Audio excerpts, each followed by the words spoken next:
مردم بردیم مردن بردیم اوضاع خیلی تخمی شد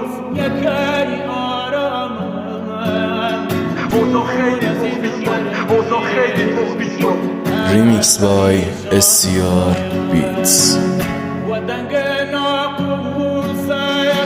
من هر روز دردم هیچ مسکنی آرام بخش نیست. با تو هم دردم با قردوی مخر تنویر. هنوز سیکار تو سرم فرصت فکر رو اصلا میگیره. سعی میکنم آروم باشم اما همش زخمی میشه. من با سلیم گریه کردم فکر میکردم که ضد ضربم. هر روز به اونایی فکر میکنم که خیلی دوست دارم مثل مشم. این دنیا اهریمنیه حتی خدا توش هست یه غریبه. اون درگیر من